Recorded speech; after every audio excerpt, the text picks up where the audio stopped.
Thank you, Helen. And before I get into the announcement and a few words that I'd like to say, well, first of all, I should introduce myself. I'm Renee Gratton. I've been Director General of TVC22 since September last year, so I literally celebrated my first anniversary as DG just this week. But that's not the great announcement, and before I get into that, I want to... Does anybody think that Helen and her team of volunteers are absolutely extraordinary?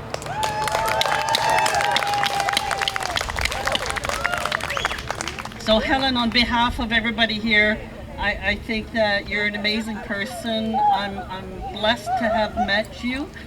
And I guess that leads to part of the announcement. So I don't have any great talent. I don't sing. I kind of dance when I can, but obviously I'm not going to do that today.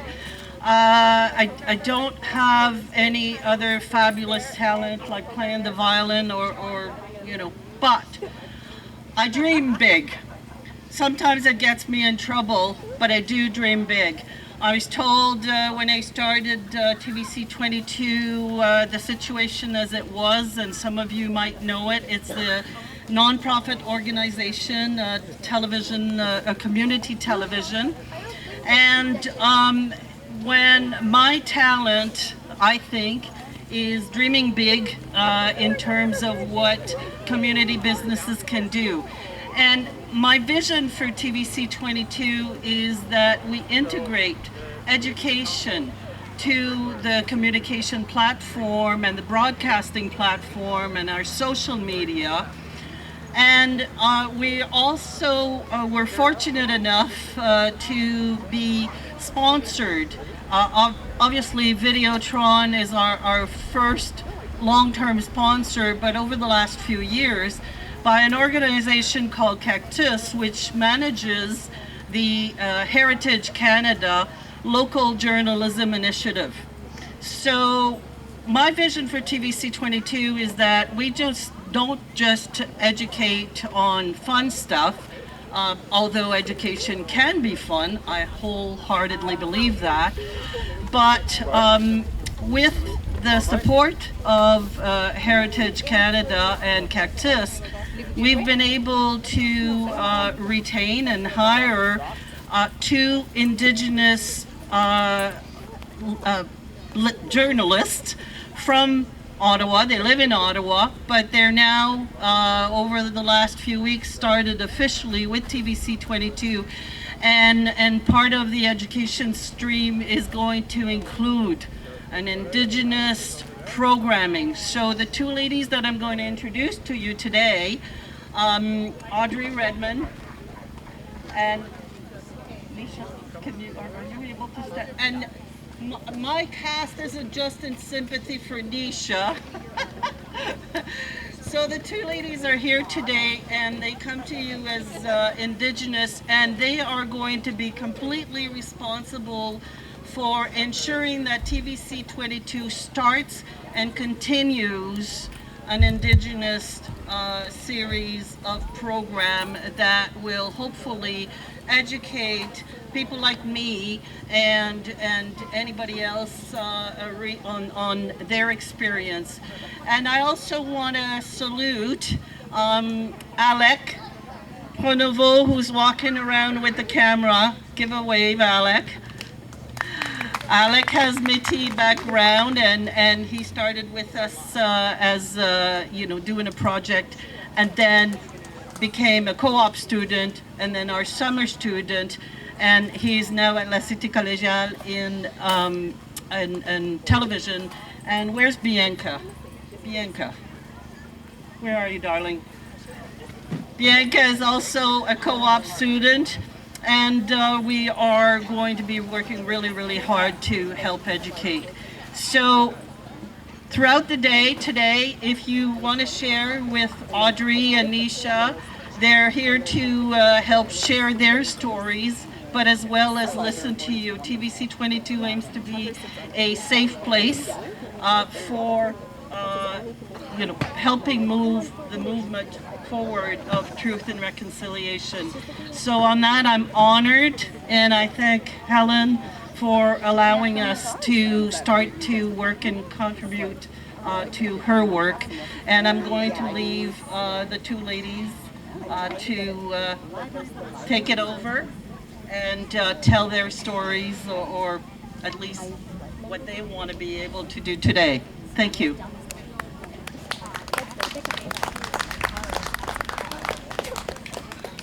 It's been a good day already. I'm going to let Neecha introduce herself first because she does have, she's just had surgery on her knee, so she's going to have to get off of it. So I'll let her introduce herself and tell a little bit about her background.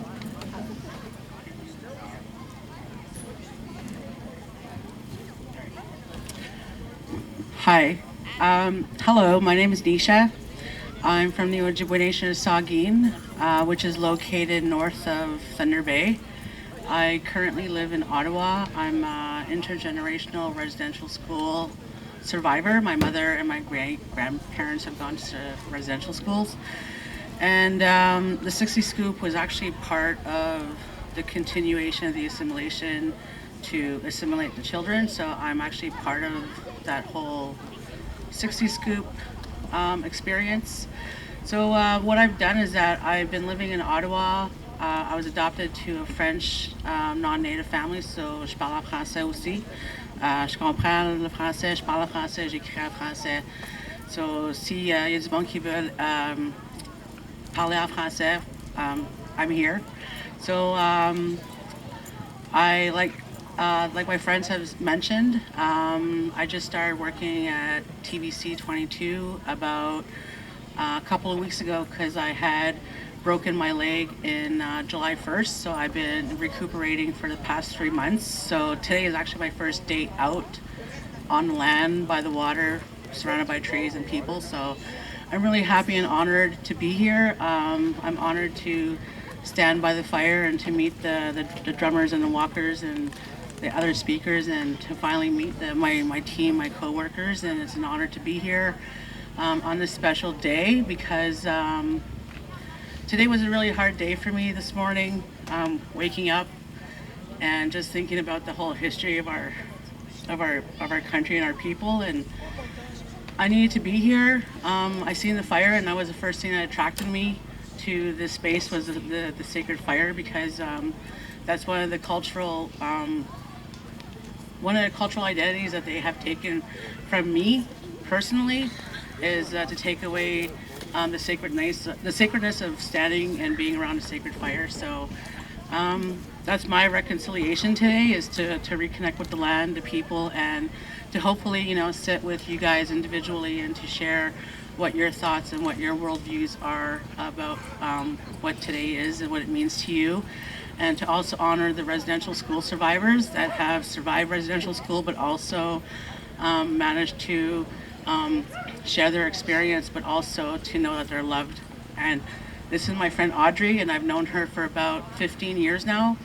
And I think of her when I think of residential school survivors, and I think of my mom, I think of all my relations. So I just want to say merci pour être ici, puis pour une journée de I don't know how to say truth, vérité et réconciliation. All right, merci. Bien, bye.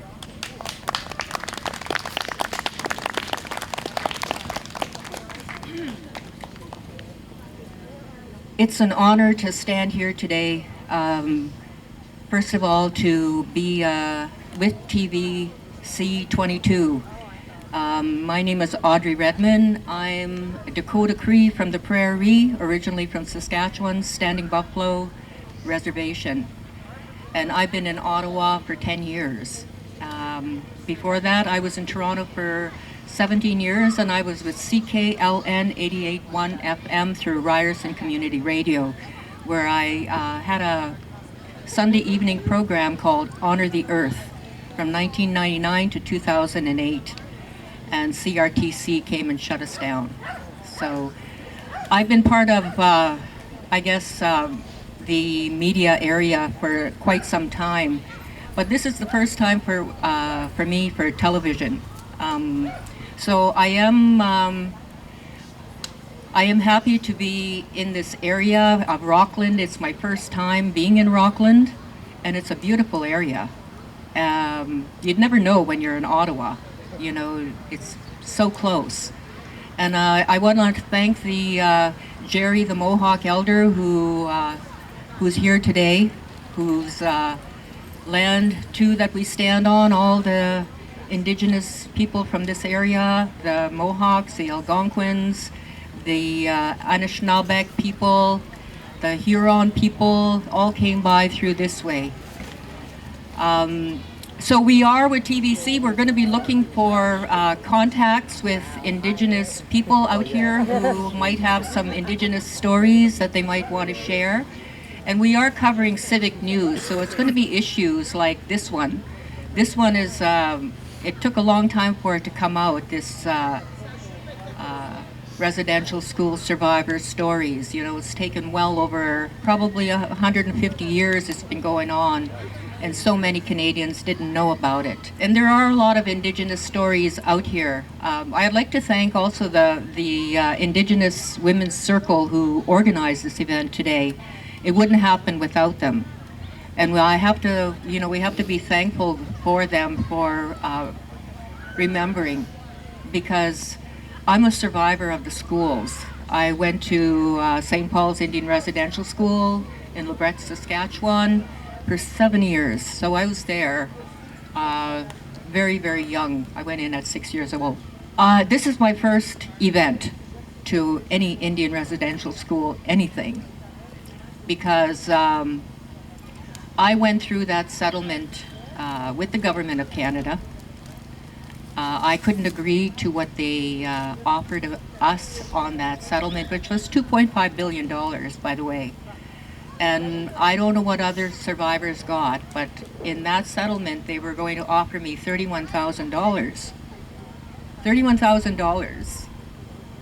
And in order to take that little $31,000, I had to sign off on all the survivors who died before 2005, which I would not, because I have a sister and a brother who went there, a brother who was raped by priests, and a sister who was murdered in Vancouver's East Side and who left 5 children behind her. You know, I'm part of that history of what happened here. But I'm just not part of a history of sorrow, because there is a lot of sorrow. I wake up with that sorrow. I wake up crying sometimes because of what was lost, because of the childhood that they took away, because of who they made us into. You know, we were children with a life before us. And today I'm walking this walk today, this walk of sorrow. I'm walking it for those who didn't make it. Those who didn't make it inside those schools, the children who didn't make it, and the ones who didn't make it after, because they never had a chance. And they were caught in what the colonial system had for them. And if they didn't fit, well, they didn't fit, and they usually fit in prison. So we don't even know how many of our people ended up in prison. I'm one of the few, I think, that I could say that when I came out of this, I came out with this, because I wrote it down. And I wrote out something that's called writing out the trauma. Anybody who's gone through trauma knows that it can hit your body anytime, any place. And when that happens, people react in different kinds of ways. Some people react in anger. Some people go into deep depression. Some people go and drink. Some people go and take a drug. Some people go see a psychiatrist. Some people do, you know, whatever they do to try to hide, try to get away, try to not remember this pain. How many of our people have been brutally murdered? Just last week I went to a Parliament Hill for the women in the landfill. They're trying to find their bodies. Well, one of those daughters of one of those mothers was there, and she was wanting to go and find her mother in a dump.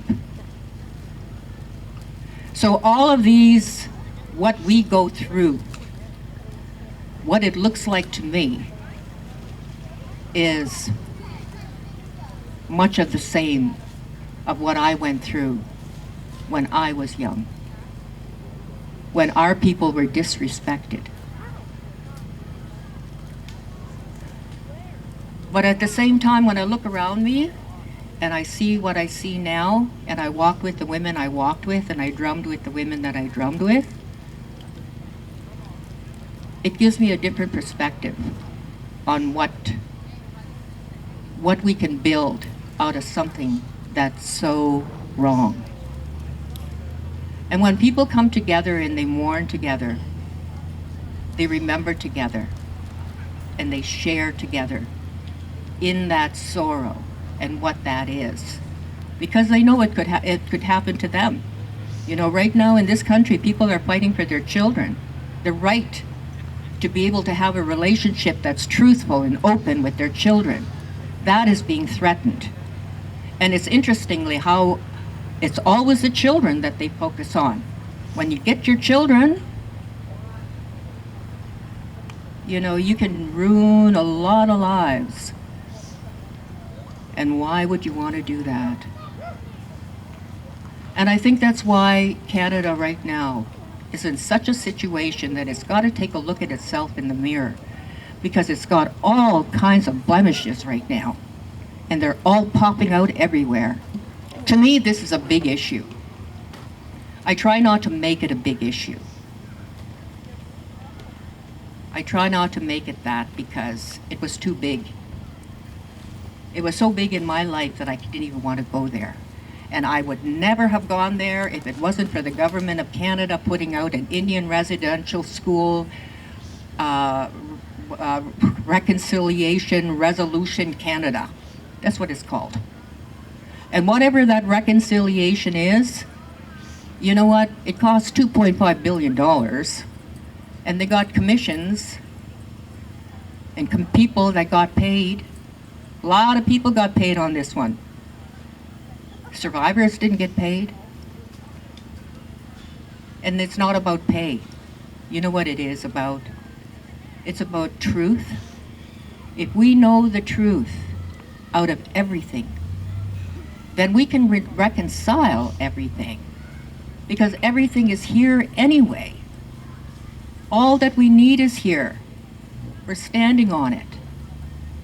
That's all we have to do to reconcile what has gone in the past, is to do more events like this, to come together so that people can know the truth. Not know the truth just about the past, but know the truth about what's going on now. And that's what we're doing as journalists, as Indigenous journalists. We're here to listen to people.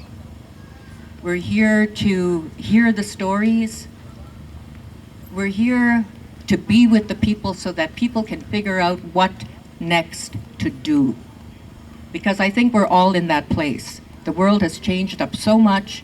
It's going to change up a whole lot more. And the only way that we're going to be able to fix it is this way. When we come together, when we pray together, when we sing together, when we weep together, and when we drum together. Today was a full day of just real beautiful event of people expressing such great, heartfelt, not just sorrow, not just, you know, but a real joy. And to me, that's what we have to find again among one another, to bring the joy that we have. And to me, it's not just about sorrow. Because once you come through that sorrow, and you know that sorrow deep down, you know, you're going to come out the other end if you face your sorrow. Not just face it, but cry it, voice it, even if people don't like it. You know, it's painful stuff that sometimes people tell you about murder, about rape, about suicide. Those are not pretty. but that's the truth of so many, because so many are still locked into that past where it's hard to get past it. You pretty well have to dig yourself out of there if you want to get out of there. And that's what I've done. Writing is one of the best ways to take it out, thorn by thorn, word by word. And that's what we're here to do as journalists with TVC22. And I hope that people out there who do want to tell a story that has to do with what's going on in our society that affects, we're also going to be putting talking circles together so that we can talk together and cover these issues, very important issues right now that we're all having to deal with. Even though we can't say them all at one time, they are big. They have to do still with the freedoms that we have, that we need to protect as human beings, because we are human beings first. And it's the only way to do it is to get together and to get to know one another. So thank you very much for your patience and for listening, and for coming to celebrate this day, because I count it a celebration when so many come together in such a good way.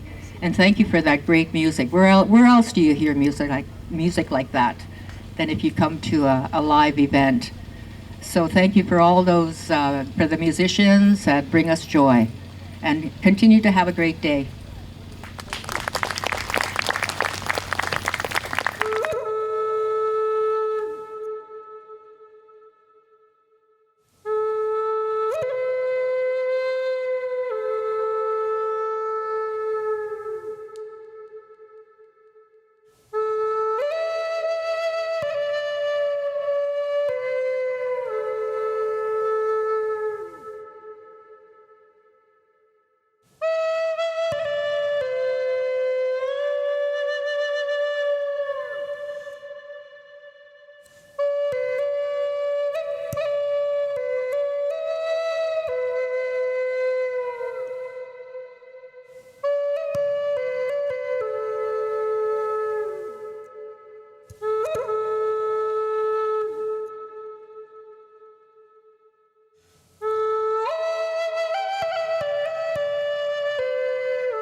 Hi, bonjour tout le monde. So thanks so much for being here. Thanks so much for the invitation. Un gros merci aussi pour vos témoignages et pour le partage de votre culture. C'est vraiment important, surtout en des journées comme aujourd'hui. I'm here to replace Mayor Mario Zant, who unfortunately couldn't be here, so I'll read a pre-arranged statement that he has gifted to us. Bonjour, hello, Goye Segon. I'm Trevor Stewart, Municipal Councillor for Ward 7 and Deputy Mayor of the City of Clarence-Rockland. It's an honor for me to represent Mayor Mario Zant on this important day. Mayor Zant would have liked to be here today, but unfortunately cannot, and sends his warmest regards. I'm honored to be with you for the third Clarence-Rockland Walk of Sorrow. I'd like to sincerely thank the members of the Indigenous Grassroots Circle for providing both Indigenous and non-Indigenous with a safe gathering place that promotes communication, learning, and reconciliation. The City of Clarence-Rockland's commitment to learn from the lessons in the Truth and Reconciliation Commission's final report is genuine, and we're taking concrete actions to ensure that the needs and aspirations of the First Nations, Inuit, and Métis communities are acknowledged and recognized. In June, Municipal Council appointed the members to our first Municipal Truth and Reconciliation Advisory Committee that will advance Indigenous awareness in our community. Their first meeting will be in October of this year. I'm happy to announce that Grandfather Jerry Villeneuve, as well as Ms. Ellen Pace and Linda Lavoie-Schaefer, are now your community representatives. They will be collaborating with Councillor Kyle Cyr and Michel Cousineau of the city. Le comité jouera un rôle consultatif et éducatif pour certains projets municipaux afin de veiller à ce que les préoccupations et les opportunités potentielles des Autochtones soient identifiées et prises en compte.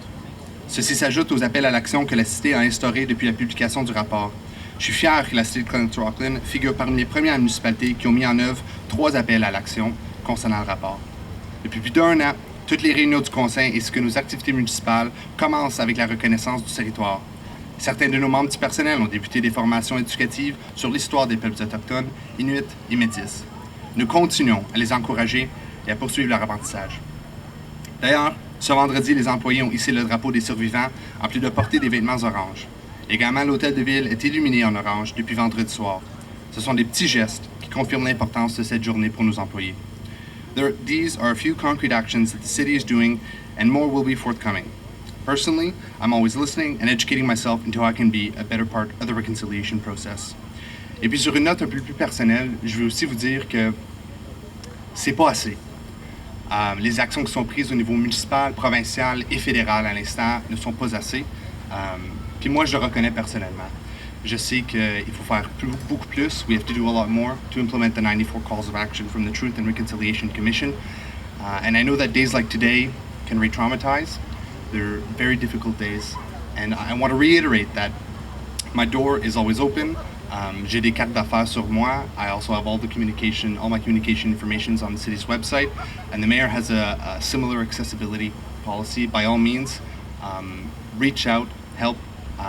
I'm continuing to learn, and I will continue to learn into how I can better aid in the reconciliation process. So thank you again. Un gros merci pour tout ce que vous faites aujourd'hui. Thank you so much, everyone.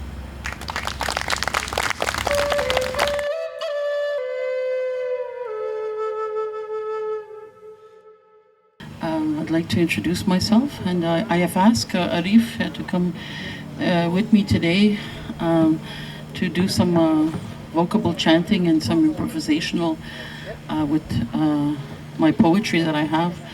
And I've invited my sister Elaine from Manitoba to come in and say a prayer in Navajo and Cree language for our ancestors and also for our youth that are here today, and also for the ones that didn't survive. And I've invited her here today to say a prayer on behalf of the children from the residential schools to celebrate their lives here today under the sun.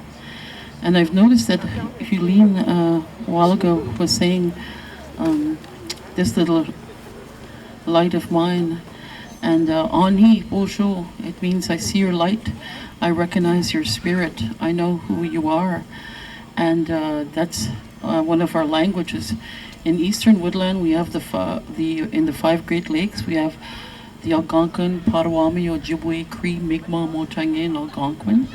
And Ani Bojo, I see your light, I recognize your spirit, I know who you are. So that reminded me of, so thank you, Hulin, for sharing that beautiful song, This Little Light of Mine. It was a beautiful song, by the way, and it's from the heart. So going back to talking about the heart, that's my spirit name. It's one who speaks from the heart. Clear water woman speaking from the heart. So I'll introduce myself in my traditional language. Kwe kakina kitkansi bi totem de donjeba anatagase udayang nindishnikas.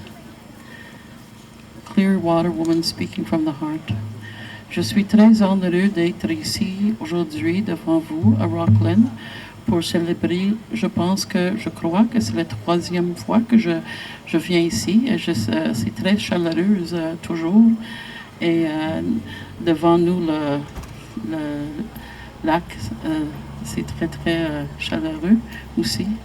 Et les gens qui sont ici, je vous souhaite la bienvenue. Et je vais commencer avec cette chanson. I'm very humbled and honored to be here today on behalf of the Truth and Reconciliation and all the people that invited me here with the group of circles with women, with Helen Pace and her elder Jerry, Mohawk elder. And I've invited my friend here to say a prayer in their language before I sing the welcoming song. I'm going to speak in my mother tongue language, and I'll translate it in English. Tanse dawa kagina ask mut na uta kasi mantun kaget si mau. And ask mut uta kagin uta kapya kanipaya Mino awas sa kagsibetet. Gusto minego ni Ausman. Survivors, Chikate. Welcome and hello to each and every one of you. It's very honor for me, for each and all of us to be present. I'm from Manitoba, and I'm also a survivor, but I won't get into that. So it's a very blessing day today. The sun is shining, and the orange is a very bright color for each and every one of us. The color means to me to be humble and to pass on to each and every one of you love and to care. So I'd like to ask you, you're sitting a neighbor next to you, left, right, behind you and forward, why don't you give them a hug and a smile? Thank you. That was it.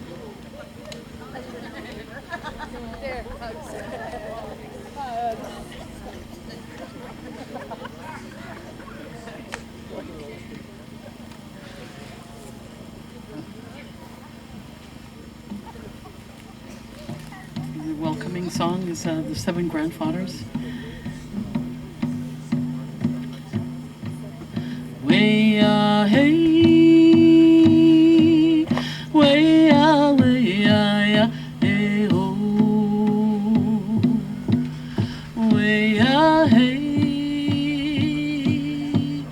way hey, way ya, hey oh. Oh my love, I give to you, yeah, hey oh.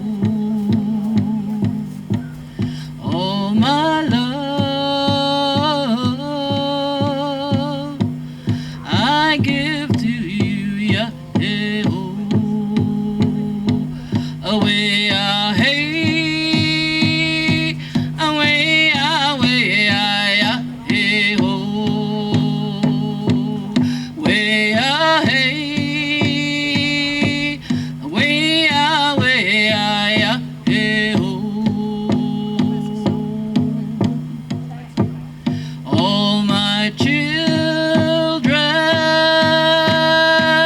this is for you, yeah, hey oh. All my children,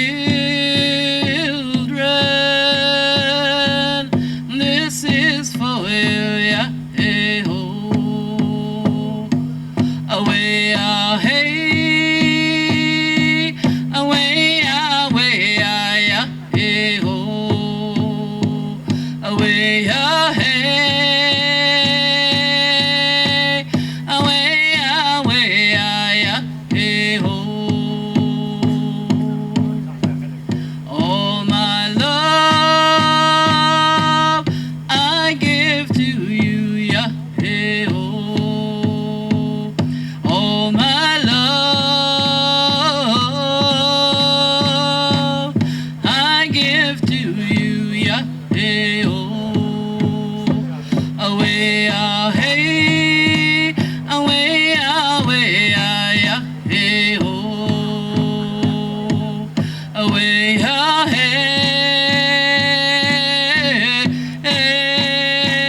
away yeah, hey oh.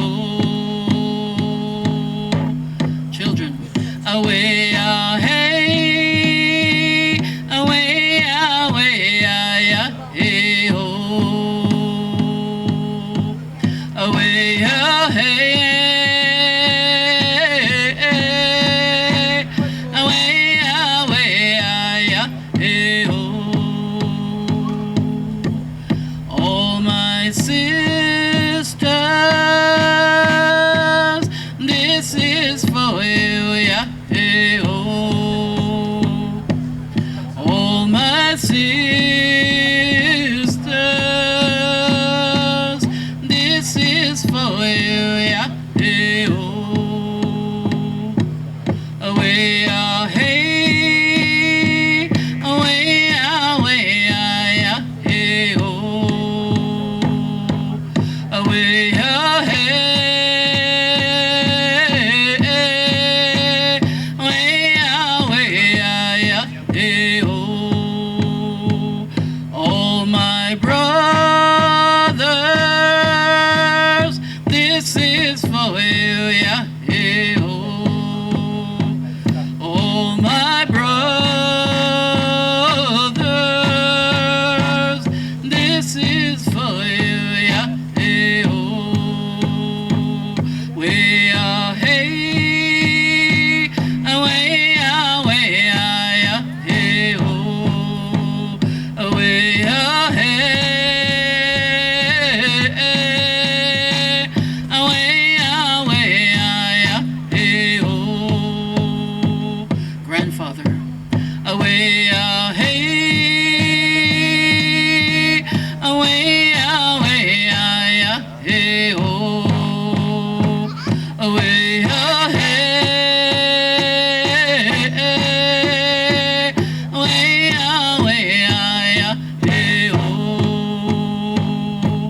Good,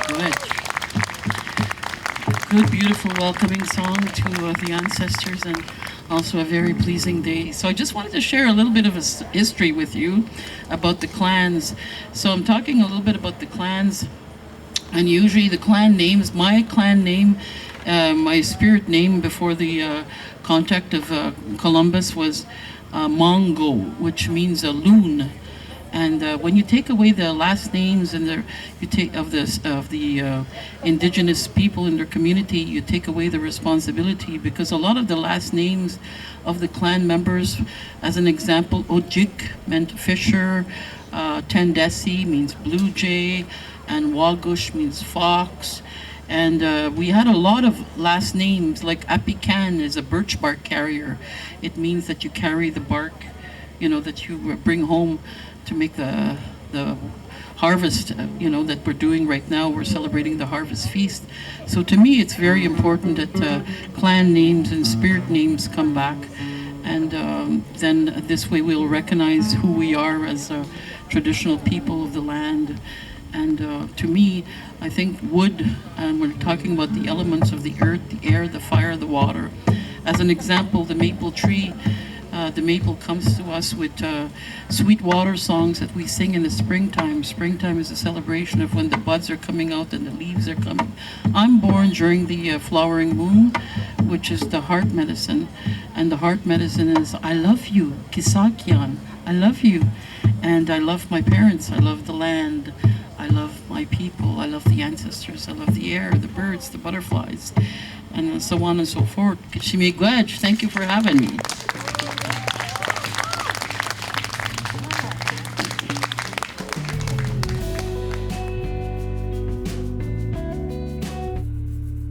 It's September 30th, and we're in Rockland for the 3rd annual Walk of Sorrow. And here we are with Doreen Stevens, and Doreen has been a performer at the event today. So Doreen, can you just first of all tell us why you're here at this Walk of Sorrow? Well, I'm here at the 3rd annual time for this year, and for the Walk of Sorrow, I came here to represent the Indigenous Truth and Reconciliation for our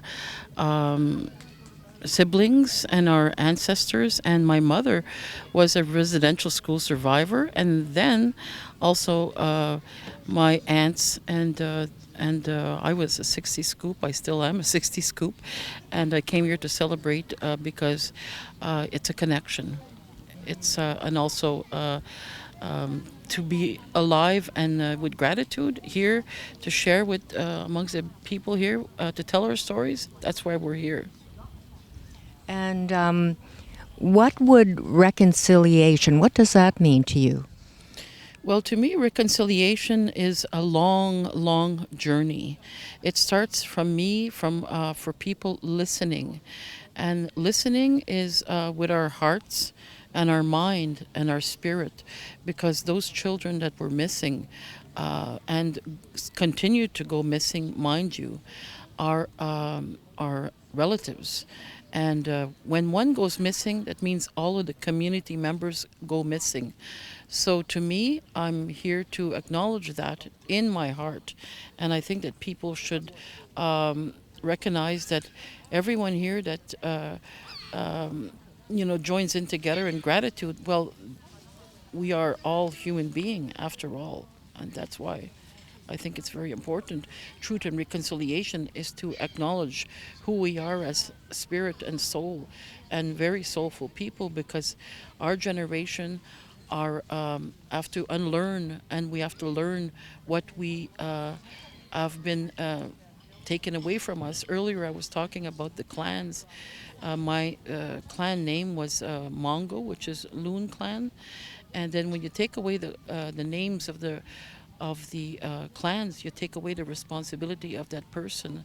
As an example, Tendesi means blue jay, Wagush means fox, and those are all names that are still on our reserve, but they're all been changed to English names. There's some of them Wagush, Ojik is Fisher, Tendesi is Blue Jay, Mongo is mine, which is the loon, Mong. And then also there is Apikan, which means birch bark carrier. So in our clan members, we all had responsibilities. We were fire keepers, we were water carriers, we were pipe carriers, we were grandmothers and cookums, and we were aunties, and we were families that gathered together as Indigenous people. We're very strong people.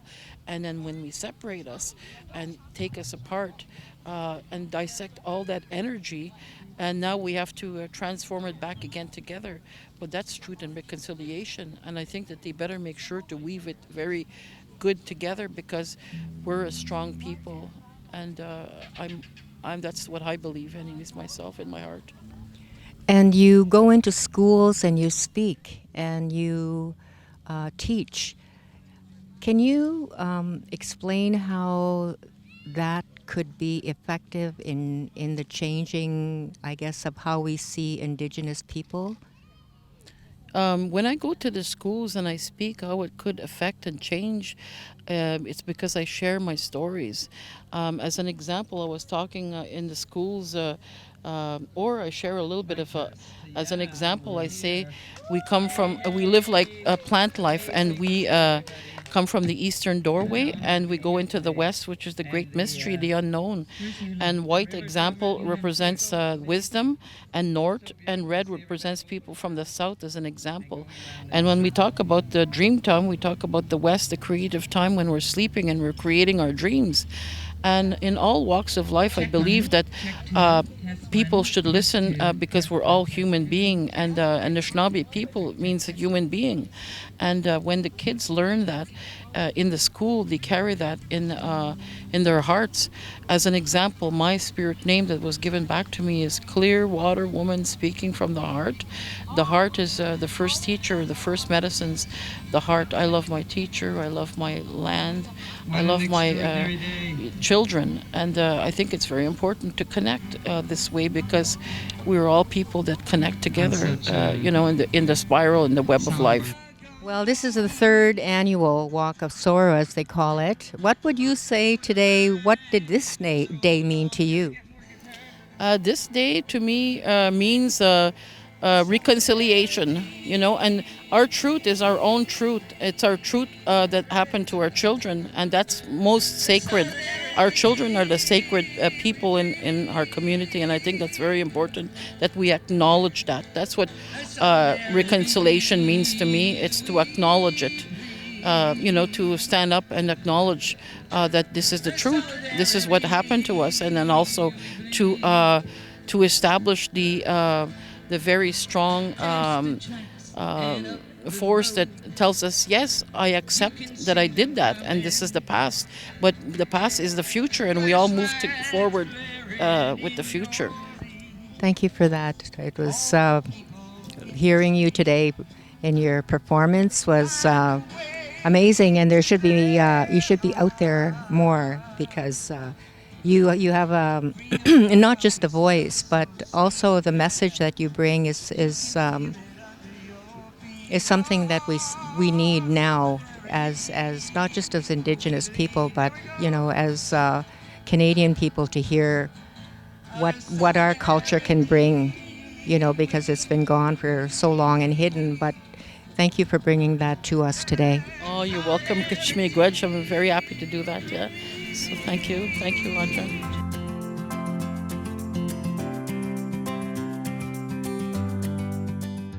Hi, my name is Matthew Byrne. I'm here to listen and learn and just absorb as much information as I can, and I'll pass this along to my now 2.5-year-old daughter. But everything I learned today and going forward, I will be passing on to her. What did you learn? A lot. Just about trials, tribulations, but also victories, and joy and goals from all sorts from stories and people. In a broad stroke of the brush. So, yeah. Well, we talk a lot about reconciliation, and we've been talking that for a long time. What would you say that looks like? Okay. Right now, from what I've gathered so far, I think it would be giving. How do we say this? I think it would be working with the communities that were here long before it was taken, let's say, and working with them and seeing what they would want and need and like from it, and just working with the people and communities that were here before and giving them back their life that was once before, if that makes sense. Well, we think about that because that a lot of time has gone by, since the schools. It's been probably well over 150 years. And we've only just learned of it now, and Canada has been on this reconciliation road for some time, since 2000, around 2000, since the settlement came out. What would you say, just knowing what you know of Canada and being a Canadian, how would you see the relationship between First Nations and Indigenous people, and I guess generally Canada or Canadians, in terms of that reconciliation? Where would you say we are at in that area? Well, you say it started in the 2000s, the reconciliation. I haven't started thinking about it till a couple years ago. So you know what I mean? Like, for me personally, that's kind of probably not great, right? That I grew up without having to think about it, and I just live my life, and my day-to-day actions aren't really considering that. Where it is now, probably not great, I imagine. Where we're sitting now, it's going to be developed in a few, you know what I mean? I've heard that they're going to be building buildings and all this stuff. So as we're building, as Canada gets more populated, and as we're building infrastructure on natural, places like parks and forests, are we doing all we can to make sure that they're benefiting everybody, not just the people building them? Well, I think that's it. To me, we're all, I guess, having to think about what that reconciliation really means to Canadians, what it means to us. I guess being here today, what would you say was the all-around, what did you get out of it, like in terms of the people coming together? I think going forward with my own life personally, I'll be living in a way that maybe can honor and contribute to reconciliation. So, with this garden that we're involved in, we have a food bank, so we're donating food. The grassroots Indigenous Circle has a space there as well with us, and we're partnering. And so just kind of making sure that as I live my life and as my daughter lives her life, that we're, honoring the people that were here before, making sure that we're taking care of this space that we're given, and just remembering and realizing what's happened before in the past, and making that as knowledgeable as anything else that we're taught, and things like that, if that makes sense. Well, thank you so much for talking to me, because to me it does make a difference when I hear other Canadians who are really trying to see a better way than what we've been through in the past, and it's not so far in the past.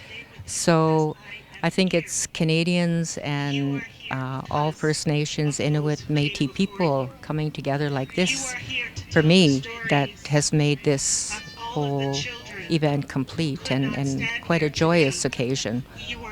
Okay, good. Yeah, the community with everyone, right? Like that's what I think we have to. That's what it's about, I think. And interestingly enough, that's an Indigenous way of life. When you go back to community, and community starts caring for one another again. So your involvement in Rockland is with a community garden and getting involved in your community. Maybe you can tell us just a little bit what you do and tell us your name again so we don't forget. Okay, my name is Matthew Byrne. My day-to-day, I work at a shelter in downtown Ottawa. I also help out my wife with the Rockland Community Garden and just trying to get that community back in our day-to-day lives because we all need each other, but for some reason we've been separated for so long now that, so just trying to get that back. Well, we need people like you. That's really valuable and really, I appreciate it. And I'm sure many other of your people here in Rockland would appreciate that too. Thank you. Thank you so much. Appreciate it.